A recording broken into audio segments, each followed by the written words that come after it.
आज आपण एका हटके गूळ उद्योगाची माहिती घेणार आहोत. आणि हा जो गूळ उद्योग आहे तो हटके यासाठी आहे की आपल्याला जो समोर ऊस दिसतोय तो ऊस स्पेशल गूळ तयार करण्यासाठी विकसित करण्यात आलेला आहे. आणि दुसरं वैशिष्ट्य या ऊसाचं असं आहे की त्याला ऑर्गॅनिक सर्टिफिकेशन मिळालेलं आहे. त्यांचं जे गुऱ्हाळ आहे ते पण हटके आहे, इतरापेक्षा वेगळं आहे. स्टेनलेस स्टीलचं हे गुऱ्हाळ आहे. आणि या गूळ उद्योगाला कृषी विभागानं पंतप्रधान सूक्ष्म अन्न प्रक्रिया उद्योग योजनेतून अनुदान पण दिलेलं आहे. स्टेट बँक ऑफ इंडियानं त्यांचा प्रोजेक्ट मंजूर केला. 25 लाखाचा हा प्रोजेक्ट आहे आणि कृषी विभागानं त्यांना 2022-23मध्ये 5 लाखाचं अनुदान दिलेलं आहे. तर चला तर पाहूया या हटके गूळ उद्योगाची कहाणी. आज आपण सेंद्रिय ऊस उत्पादन आणि त्या सेंद्रिय ऊस उत्पादनापासून स्टेनलेस स्टीलच्या गुऱ्हाळामध्ये तयार केलेला ऑर्गॅनिक म्हणजे सेंद्रिय गूळ निर्मिती आणि त्याचं मार्केटिंग याविषयी माहिती घेणार आहोत. आणि या प्रकल्पाचं वैशिष्ट्य असं आहे की माझ्या शेजारी जी बसलेले व्यक्ती आहेत ते सेवानिवृत्त क्लास 1 ऑफिसर आहेत ॲग्रिकल्चरमधले. त्यांचा सेंद्रिय शेतीवर फार मोठा अभ्यास आहे. त्यांचा म्हणजे तो आवडीचा विषय आहे. म्हणजे पूर्ण सर्व्हिसमध्ये त्यांनी ऑर्गॅनिक फार्मिंगचा फार मोठा प्रचार प्रसिद्धी केलेली आहे. आणि आता ते त्यांची जी पूर्ण शेती जी आहे ती पूर्ण ऑर्गॅनिक आहे. नुसती ऑर्गॅनिकच नाही, ती ऑर्गॅनिकली सर्टिफाईड सुद्धा आहे. तर आपल्याला आजच्या व्हिडिओमध्ये सेंद्रिय गुळाचं उत्पादन कसं घेतात आणि त्यांनी तो हा प्रकल्प कधी सुरू केलेला आहे याची सर्व सविस्तर माहिती घेणार आहोत. नमस्कार. नमस्कार. मी कृषी खात्यामधून 2018 साली सेवानिवृत्त झालो. तुमच्या वडिलांनी पूर्वी कधीही रासायनिक खतं कीटकनाशकं वापरली नव्हती. त्याचं कारण असं होतं की त्यांना ते घडतच नव्हतं आणि त्यांचा विश्वासच नव्हता. त्यामुळे मग आमची जमीन जशाच तशीच राहिली. त्यामुळे मग मी असा विचार केला की ही शेती अशीच राहिली तर मग आपलं ना याच्याकडं ऑर्गॅनिककडंच जावं, सेंद्रिय शेतीचं काम करावं. आमची जमीन जी होती ती फार काही कसदार वगैरे नव्हती. त्यावेळेस मी सॉईल टेस्टिंग केली होती तर ऑर्गॅनिक कार्बन फार कमी होता. नंतर मग मी असा विचार केला की इथे ह्या जमिनीसाठी आपण ऑर्गॅनिक कार्बनची वाढ करायला पाहिजे. म्हणून मी आसपासच्या खेडेगावातून शेणखत मिळवलं आणि त्याचे ठिकठिकाणी ढीग टाकले माझ्या शेतामध्ये. आणि तिथं मी बायोडायनामिक पद्धतीनं कंपोस्टिंग केलं सुरुवातीला. आणि कंपोस्टिंग केल्यानंतर ते कंपोस्ट मी शेतामध्ये सारखं वापरायचो. नुसतं कंपोस्टिंग केलं नाही तर मग ग्रीन मॅन्युअरिंगवर माझा फार जोर होता आणि आहे अजूनही. ग्रीन मॅन्युअरिंग केल्यामुळे मग धान्य असेल, मूग असतील, उडीद असेल किंवा मेथीसुद्धा मी टाकलेली, जेणेकरून की ग्रीन मॅन्युअरिंग केल्यानंतर बायोमास जिथं जिथं आहे ते बायोमास तिथं कंपोस्टिंग करायचं. की एकूण क्षेत्र किती आहे आणि या क्षेत्राला आता तुमच्या वडिलांनी याच्यामध्ये केमिकलचा तर काय वापर केलेलाच नाही, तरी पण तुम्ही सर्टिफिकेशन घेतलेलं आहे, पण त्याची पण माहिती सांगा. मी नुसती शेती सेंद्रिय करतो म्हणण्यात काय अर्थ नाही. म्हणून मी NOC नौका नावाची संस्था आहे पुण्यामध्ये, ते सर्टिफिकेशनचे काम करते. तिला ॲपेडानं मंजुरी दिलेली आणि त्यांच्याकडून मग मी करायचं ठरलं NPOP सर्टिफिकेट पहिल्यांदा घ्यावं. नंतर मग ते तर मी एकटा घेतलं, त्याची फीस वगैरे भरली. किती एकरचं आहे ते? 22 एकरचं आहे. 22 एकरचं आहे. बर. तर मी एकटाच असू नये याच्यामध्ये, म्हणून मी दुसरी एक आयडिया केली. PGS ग्रुप एक तयार केला आम्ही 5 शेतकऱ्याचा. बर. एक महिला आहे त्याच्यामध्ये आणि त्या 5 शेतकऱ्याच्या PGS ग्रुपमधून त्यांनाही घेतलं, जेणेकरून की जास्तीत जास्त शेतकरी याच्यामध्ये यावेत. आणि ह्या भागामध्ये सेंद्रिय शेती करायला आता लोक उत्सुक झालेत. खूप फरक पडला आता मी इथं आल्यापासून. तुमचं मार्गदर्शन मिळालं त्यांना? ते सरळ मार्गदर्शन घेत नाहीत ते, परंतु पाहून करतात. तुमचं पाहून ऑर्गॅनिकची एक प्रक्रिया आहे. हो. आणि त्याच्यामध्ये बरीचशी लोक फसवणूक पण करतात. निश्चित. तर तुम्ही आधी पीक तुम्ही ऑर्गॅनिक केलेलं आहे आणि त्यानंतर एक तुम्ही नवीन पद्धतीचं गुऱ्हाळ पण त्यामध्ये केलेलं आहे की ते सुद्धा त्याच्यामध्ये कुठले स्ट्रेसेस त्याच्यामध्ये येऊ नये. स्टेनलेस स्टीलचं गुऱ्हाळ येते, हो. तर ते पण तुम्ही केलेलं, ही फार म्हणजे मोठी गोष्ट आहे ना. तर सगळे लोक म्हणतात की आमचा ऑर्गॅनिक गुळ आहे, ऑर्गॅनिक गुळ आहे, पण त्याच्यामध्ये ते जेव्हा केमिकल टाकतात त्याला तयार करताना आणि ते मार्केटमध्ये विकतात, ती माहिती नाही.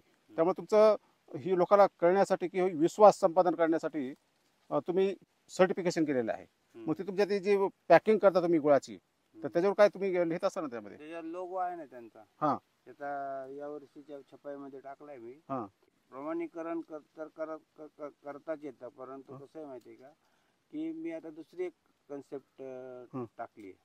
ती म्हणजे माझा जोर फक्त सध्या संभाजीनगरचेच मार्केटिंगवर आहे, कारण मी तिथपर्यंत करू शकतो सध्या. बर, तुम्ही इथून गुळ संभाजीनगर नेता? संभाजीनगर इथून किती किलोमीटर आहे? 170 किलोमीटर आहे इथून. बर, हां. तिथं कुठे विकताय तुम्ही गुळ? आता मॉलमध्ये निर्णय जातो, हां त्यानंतर जे ऑर्गॅनिकचे जे हे आउटलेट्स आहेत हां. तिथे जातो. हां, आणि मुख्य म्हणजे सगळा गुळ जो जातो तो आमच्या घरूनच जातो. सगळं घरूनच जातोय? घरूनच जातो. प्रॉडक्ट क्वालिटी तयार केल्यामुळं हां ते गिरायकांना गुळ तोंडात टाकला हां, की तो येतोच परत. येतोच परत? हां. बर आणि ते म्हणजे रिपीट जे गिरायक आहेत ते हां. वाढलेले आहेत. बर बर बर बर. आणि त्याच्यासाठी मग मी काय केलं की औरंगाबादच्या निर्णया, संभाजीनगरच्या निर्णया हं. रस्त्यावर स्वतः माझी गाडी उभी करून हां कुणालाही सॅम्पल द्यायचो मी. थोडा घ्या, खा, थोडा खाऊन बघा. आणि एक पॉम्पलेट द्यायचो. हां सकाळी सकाळी लोक फिरायला जातात, हां तर दर्गा रोड असेल, पलीकडं सिडको असेल, हां पलीकडं ते भडकल गेटचा बाज असेल, हां हर्सुलचा रस्ता असेल तो फुलंब्रीकडे जाणारा, हां. सगळे जेवढे रस्ते आहेत तेवढ्या हां. रस्त्याला मी गेलेलो आहे. मग तिथं गाडी उभी करायची तुमची? गाडी उभी करायची, बोर्ड लावायचा, हां 2-3 त्या 1-1 किलोच्या डेपी ठेवायच्या हां आणि सॅम्पल रेडी ठेवायचा. हां सॅम्पल द्यायचा कोणाला खायला, हां त्याची घेऊ न घेऊ तो विषय नंतरचा. हां, बरोबर आहे. टेस्ट. टेस्ट द्यायची. हं. खूप लोकांना मी जवळपास एखाद्या लाख तरी लोकांना टेस्ट स्वतः दिली असेल. बर बर. त्यामुळे काय झालं की लोक शोधित आले. हां त्याच्यानंतर दुसरं असं आहे की डिजिटल मार्केटिंगवर फार मी भर दिलाय. बर. डिजिटल मार्केटिंग म्हणजे फेसबुक, व्हॉट्सअप ते ग्रुप तर आहेतच, हां इंस्टाग्राम आहे, हां. त्याच्यानंतर तुमचं माझी स्वतःची एक वेबसाईट आहे, बर त्यानंतर अमेझॉनवर गुळ आहे आपला, बर फ्लिपकार्टवर गुळ आहे, बर मेशोवर आहे, बर त्याच्यानंतर रिलायन्सवर आहे. बर.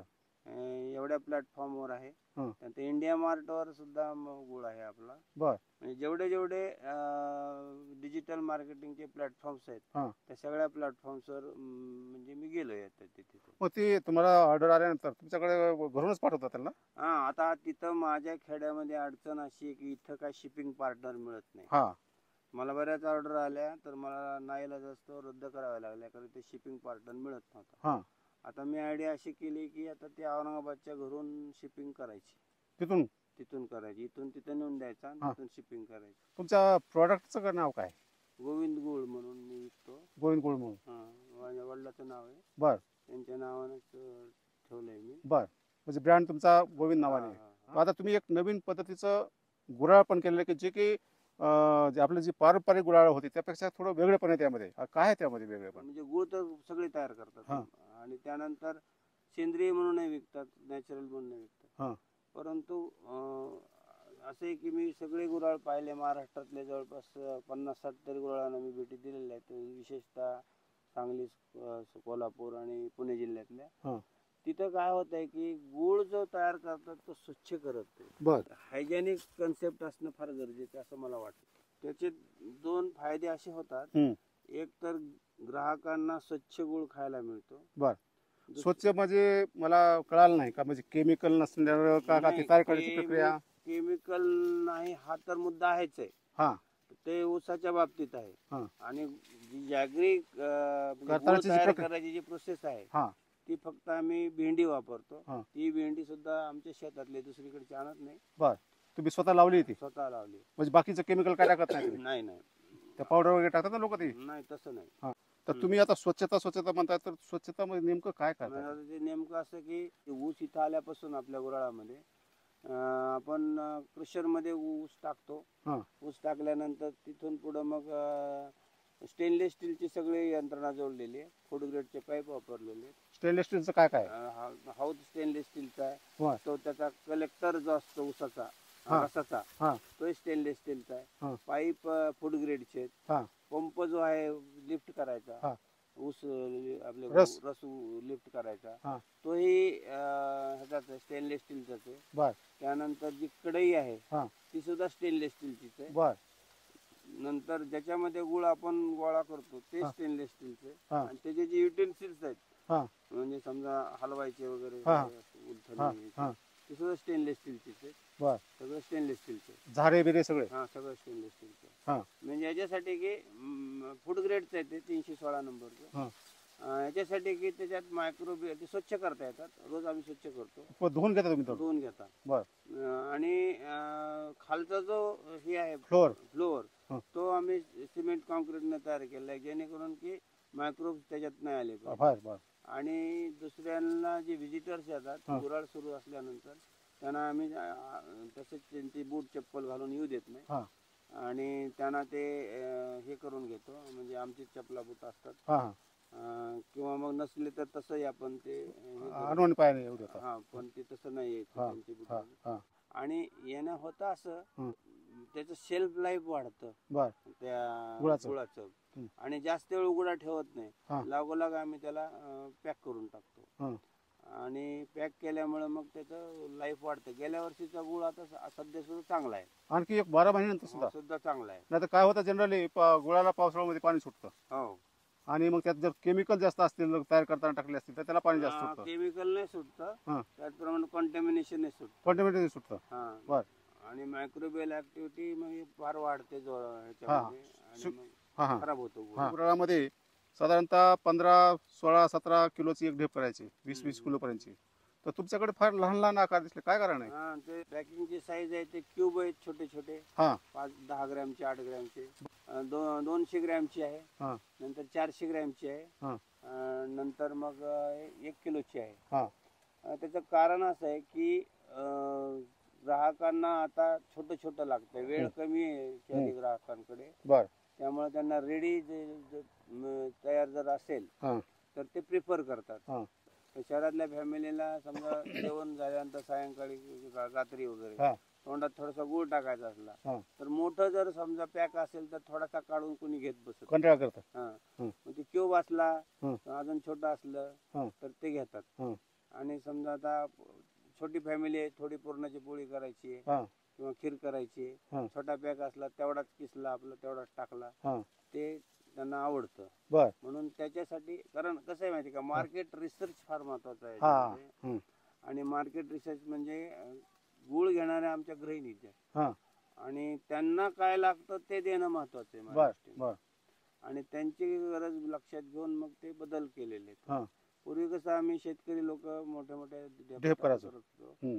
आणि ते मग ते त्यांच्या युटिलिटी म्हणजे त्यांना उपयोगाचं नव्हतं ते. हं.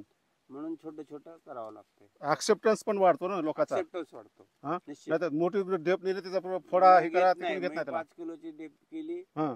तर ते कुणीच नाही घेतली. कुणीच घेतले नाही. 2-4 ग्राहकांना घेतली. तुमचा ऑर्गॅनिक गुळ आणि आपण जनरली जे केमिकल युक्त जी गुळ तयार करतात किंवा जे सर्टिफाईड नाही वस्तूंचा गुळ करतात याच्यामध्ये पैशामध्ये काय फरक आहे का?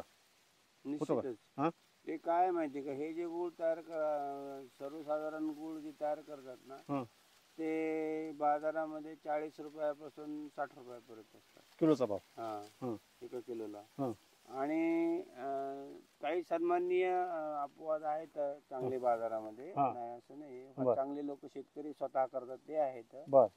त्यांचा थोडा म्हणजे महाग असतो. हा. त्याचं कारण असं आहे की अशांचा महाग असण्याचं की त्यांना ते सगळं लेबर मार्फत करावं लागतं. Okay okay. आणि आजकालची परिस्थिती माहिती आहे की शेतीमध्ये कोणी काम करायला तयार नाही. बरोबर. आणि लेबर हा जो विषय आहे शेतीतला फार अवघड आहे. हं. त्याच्यामुळे मग लेबर इंटेन्सिव्ह काम असल्यामुळे तिथं खर्च वाढतो. हा, तुमचा खर्च वाढतो इथं. इथं फार वाढतो. पारंपरिक गुडाळापेक्षा थोडं तुमचं वेगळं डिझाईन दिसलं मला. त्यामध्ये फ्युएल कन्झम्पशन म्हणजे त्याला जे जळतण लागते ती पण कमी आहे. लवकर तुमची ह्याच्यावर ही येते म्हणजे कढई लवकर तयार होते म्हणजे इतर गुराळापेक्षा. तर आता तुम्ही त्यातलं बरंच काय झालं सर की मी बऱ्याच महाराष्ट्रातल्या अशा गुराळाचा अभ्यास केला. चलवणं कशी बांधतात. हा. तर कसं आहे की एका पद्धतीनंच चलवणं बांधणारे खूप पाहिले मी. आणि एक युपी टाईपच्या भट्ट्या खूप आहेत. हा ते युपी टाईपच्या भट्ट्यामध्ये कसं आहे, सरळ 3 वगैरे चालतात हा त्यांच्याकडे. 3 कड्या असतात. हा.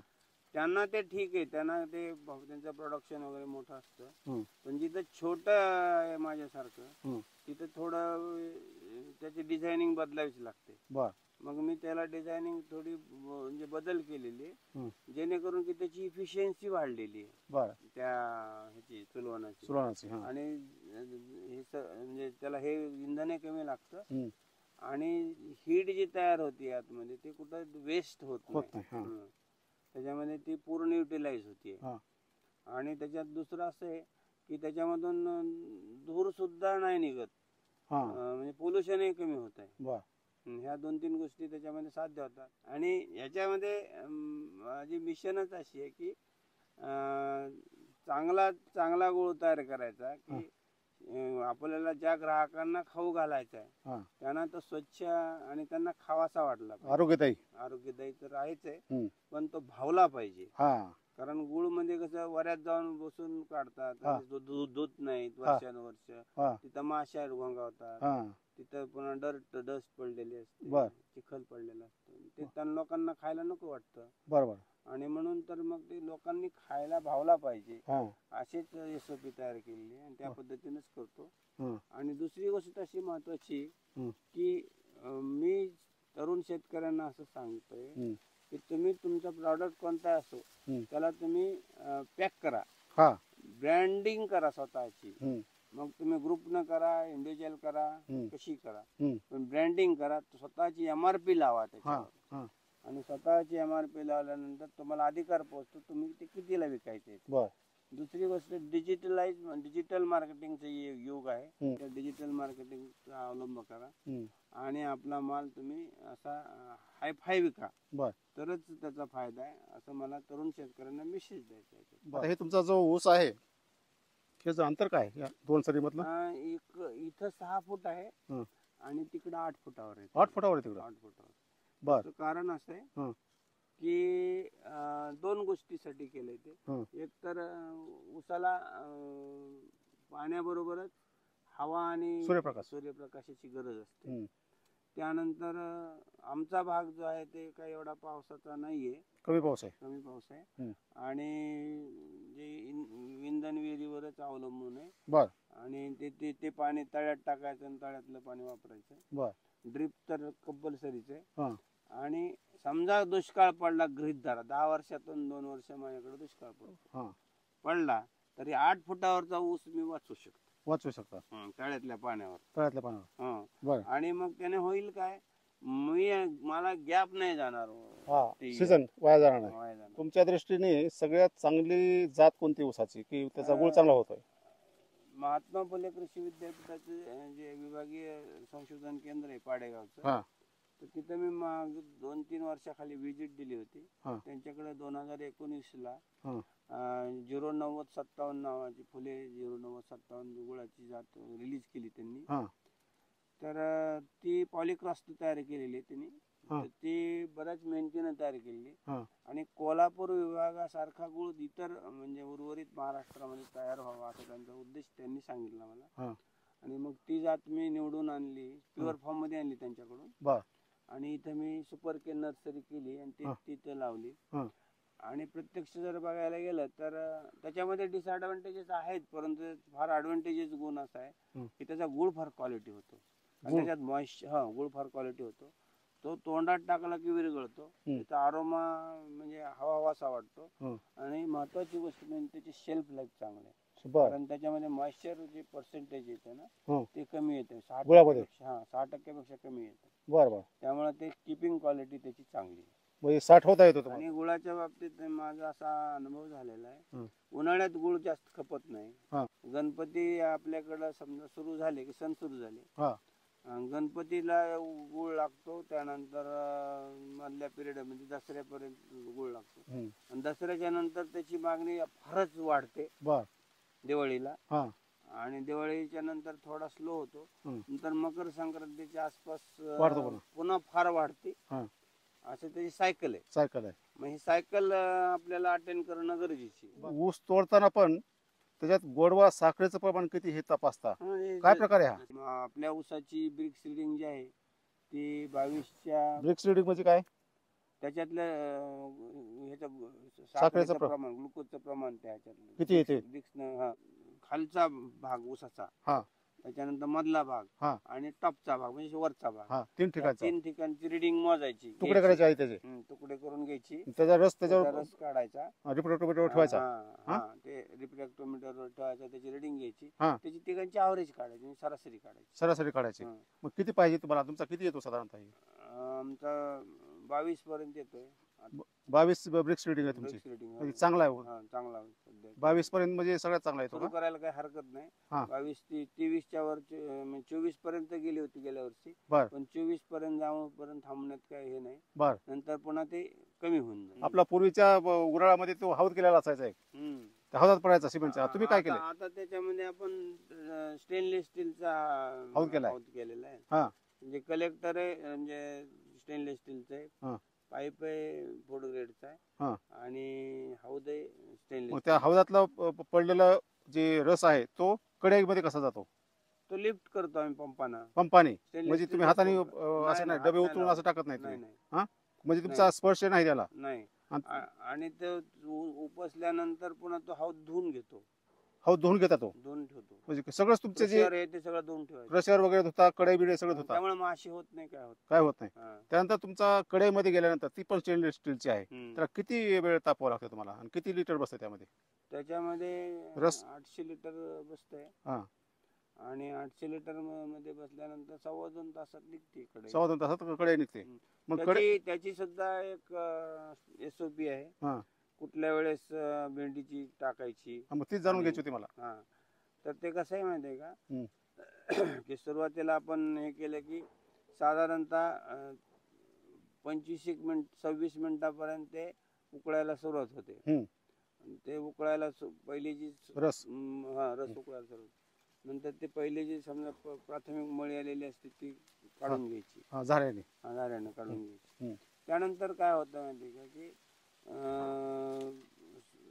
म्हणजे ते टेम्परेचर असतं ते 50च्या आसपास असतं. बर 50च्या आसपास आलं, 55 पर्यंत आलं, पुन्हा ते भेंडीचं पाणी टाकायचं. बर. भेंडीचं पाणी टाकलं, पुन्हा चांगली मळी निघते. हा मग 70-80 डिग्री टेम्परेचर पर्यंत चांगली मळी निघते. हा नंतर मग अजून एकदा पाणी टाकायचं, आणि क्लिअर भेंडीचं पाणी. क्लिअर ते पाणी जर दिसलं हा की मग ते मळी सगळी चांगली निघाली समजायची. बर. त्यानंतर मग पुढं थोडं गेलं हम्म.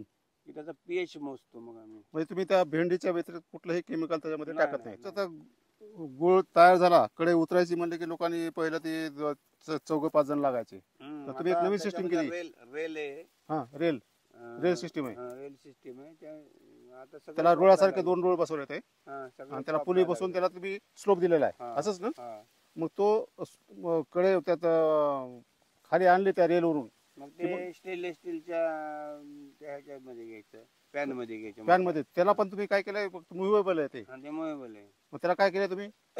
त्याला खालून कॅस्टर व्हील लावलेले हा आणि त्याला मुव्हेबल ठेवले याच्यासाठी की हा तो तसा का केला याचं कारण आहे हा. की लोक त्या आतमध्ये जाऊनच चपला बुटा सगळं हौदामध्ये? मारतात ते. हा, काय माहिती त्याला ती?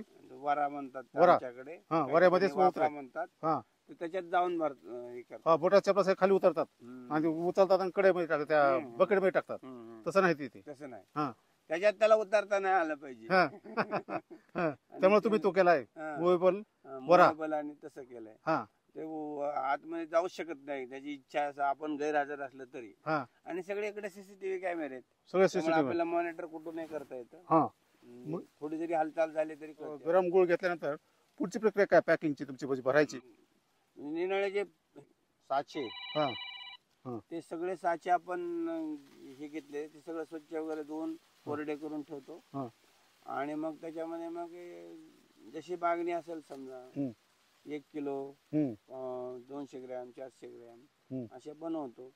पुन्हा म्हणलं तर ते क्यूबही बनवतो.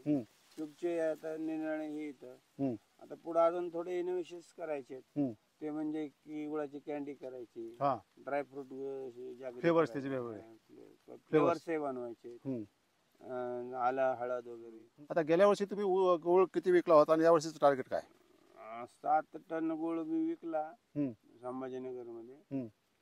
आणि यावर्षी 15-16 टन विकेल असं वाटतंय. 15-16 वर. म्हणजे पूर्ण तुमचा ऊस किती एकर आहे? 13 एकर आहे. 13 एकर ऊस आहे. म्हणजे हा. 13 एकर तुमचा ऑर्गॅनिक आहे आणि ती ऑर्गॅनिक गुळच करणार. हा? की माझ्या गुराळ अतिशय छोट्या जागेत आहे. हा.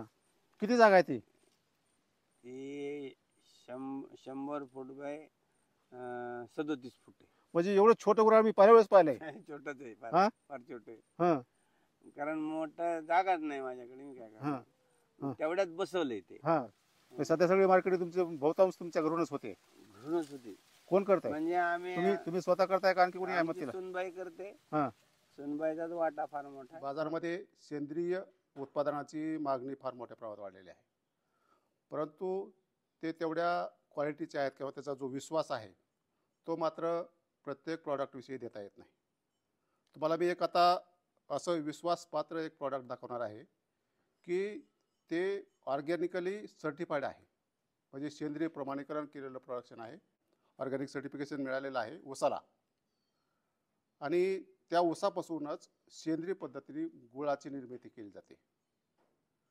आणि हा जो गुळ आहे तो छत्रपती संभाजीनगरमध्ये फार मोठ्या प्रमाणात विकला जातो. त्याचं कारण आहे विश्वास. आणि ही जे सेंद्रिय गुळ उत्पादन आहे ते कृषी विभागामधून निवृत्त झालेले जे अधिकारी आहेत PG कुलकर्णी हे मार्केटिंग स्वतः करतात आणि त्यांना सर्वात जास्त जे मदत मिळते ते त्यांच्या सुनबाई फार मोठ्या प्रमाणात या गुळाचं मार्केटिंग करतात. त्यांच्याकडून आपण ही मार्केटिंग कशी केली जाते ती आपण पाहणार आहोत. ही वेगवेगळे तुम्ही आता मार्केटिंगचा भाग बराचसा पाहता.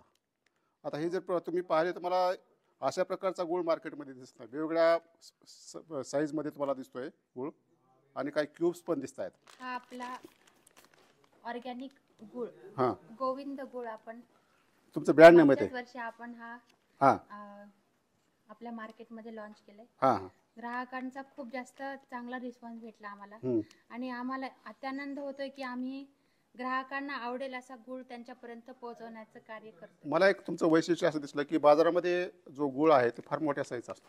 हो. तुमची ही वेगवेगळी साईज दिसत आहे. कोणती साईज आहे ही? मार्केटिंगला कसा उपयोग होतो याचा? ही जी आहे आपली ही आपली 800 ग्रामची भेली आहे. हां. आता त्याच्यानंतर ही जी आहे ही आपली 500 ग्राम 500 ग्रामची भेली. बर. ही 250 ग्रामची. हां. आणि ही जी आहे ही 900 ग्रामची आहे. हे ही 900. तिचं पॅकिंग अजून बाकी आहे समजा. हां. आणि हे जे आपले प्रत्येक वेगळ्या वेगळ्या साईज मध्ये का आहे तर ज्या वेळेस ग्राहकाला आपला गुळ पहिल्यांदा घ्यायचा असतो तर मग आपल्याला ग्राहक विश्वास बसण्यासाठी पहिले त्याचा छोटा सॅम्पल घेऊन बघेल. जर त्याला आवडला तर मग तो ह्या साईजचे मग तो 10 किलो 12 किलो कितीही घेऊ शकतो. पण फर्स्ट टाइम ग्राहक काय करतात की हा गुळ कसा आहे. आणि ग्राहक खूप चोखंदळ असतात. त्यांना सेंद्रिय जरी असला तरी ते खाऊन पारखूनच मग खरंच सेंद्रिय आहे का. आता हे तुम्ही लहान लहान पण क्यूब्स केलेले आहेत. हे काय आहे ते? आता हे छोटे जे आहेत क्यूब्स छोट्या गुळाच्या भेल्या याचा उपयोग विशेषतः चहामध्ये टाकण्यासाठी. आपण 1 कप 2 कप प्रमाण कळत नाही गुळाचं की किती टाकावा अंदाज. मग आपण जितकी गोडी पाहिजे आपल्याला 1 कपासाठी 1 क्यूब किंवा मग तुम्हाला जास्त गोड असेल तर 2 क्यूब असे टाकू शकतो आपण. आणि हे जे छोटे छोटे याचा पण चहासाठी आणि मुलं चॉकलेट वगैरे खूप मुलं चॉकलेट म्हणून पण खाऊ शकतात. तर मग हे जेवण झाल्यानंतर सुद्धा खाऊ शकतात. जेवण झाल्यानंतर आणि विशेषतः प्रवासात आपल्याला कधी कधी भूक लागते तर मग आपण हे छोटा पाऊच आपल्याकडे राहू दिलं किंवा मग एक आपल्याकडे सॅम्पल पाऊचेस असतात आपण देणार आहे ते सुद्धा. तुमची स्वतःची मार्केटिंग ची पद्धत विकसित केलेली आहे ती कशी करता तुम्ही ते? आम्ही विशेषतः काय करतो की ग्राहकांशी संवाद. कारण आपण ग्राहकांशी जोडलं गेलो तर मग ग्राहक आपणहून आपल्याकडे येतात. तर मग आम्ही कृषी प्रदर्शन जेव्हा असतो किंवा मग गृहिणींसाठी संक्रांती विशेष दिवाळी विशेष तर त्या ठिकाणी आम्ही आमचं प्रदर्शन मध्ये गुळ ठेवतो. आणि मग त्यावेळेस डायरेक्ट ग्राहक आलेले असतात समोर त्यांना सॅम्पल द्यायचं. त्यांना आवडलं तर ते खरेदी करतात. आणि दुसरी आपली नेहमीची पद्धत म्हणजे की आम्ही शॉप्सला व्हिजिट करतो सुपर मार्केट वगैरे त्यांना सॅम्पल दाखवतो आणि मग त्यानुसार आम्ही त्यांना जास्त प्रमाणात विक्री करतो त्याच्याशी. बरंच तुम्ही मार्केटिंग पण करता म्हणजे ऑनलाईन मार्केटिंग? हो. ते पण करताय? हो. आणि घरून येऊन लोक घेऊन जातात का तुमच्या? हो हो. किती असेल आम्ही प्रमाण? जास्त करून कसं आहे, आपल्याकडे व्हॉट्सअप ग्रुप आहे, हां प्रत्येकाचा असतातच. हां मग व्हॉट्सअप ग्रुपवर आपण मग ऍडव्हर्टाईज टाकायची, हां आपल्याकडे हे अवेलेबल आहे, हां आणि मग त्यानुसार ग्राहक जोडले जातात. हां फेसबुकवर पण आपलं पेज आहे, हां माझे सासरे बघतात ते. बरं. इंस्टाग्रामवर पण अकाउंट आहे. बरं. तर मग आपल्या याचे रील्स पण बनवलेले आहेत, गुळ कसा बनतो त्याचे रील्स बनवले? रील्स पण बनवलेले आहेत, वेबसाईट पण लॉन्च झालेली आहे. बरं. मग त्याच्यावर पण तुमचा काय संपर्क क्रमांक असतो का पॉम्पलेट ह्याच्यावर? हो, सगळीकडे आपला संपर्क याच्यामध्ये आहे दिलेला आहे. संपर्क क्रमांक आहे? हो हो. बरं हे जे आहे माझे सासऱ्यांचाच नंबर आहे हा, बरं. Customer care number. बरं बरं. आणि स्वतः ग्राहक याच्यावर संपर्क करून घेऊन जातात. आता गुळाचा चहा म्हणजे साखरेचं वर्ज करून गुळाचा चहा पिणाऱ्याचं बरंच प्रमाण वाढलेलं आहे. हो. आपण मग काय होतं त्यामध्ये बरंचसं की त्याच्यामध्ये तो फुटतो किंवा फाटतो म्हणतात त्याला, हो हो. तर ह्याच्यामुळे तसं होतं का? जर हा आपल्याला गुळाचा चहा करायचा असेल तर विशेष पहिल्यांदा याला चहा पत्ती सोबत उकळून घ्यायचा, हां मग नंतर दूध टाकायचं, दूध टाकायचं शेवटी. शेवटी, हां आणि मग उकळून घ्यायचं. बरं आपला गुळ हा असा आहे की हा दुधात टाकला तरी नासत नाही, बरं पण जरी आपल्याला अजून चांगल्या प्रकारे चहा करायचा हां. असेल तर मग आपण पाण्यात एकदा उकळून घ्यायचं. बरोबर. कृषी विभागामध्ये तुम्ही नोकरी केली आणि एकदा रिटायर झाल्यानंतर कोणी सहसा शेतीच्या भानगडीत पडता, पण तुम्ही शेतीत पडून ऑर्गॅनिक करताय म्हणजे फार आम्हाला त्याचं कौतुक आहे. आणि इतरांचं आरोग्य सुधारण्यामध्ये तुम्ही काम करताय हे पण फार महत्त्वाचं आहे. धन्यवाद.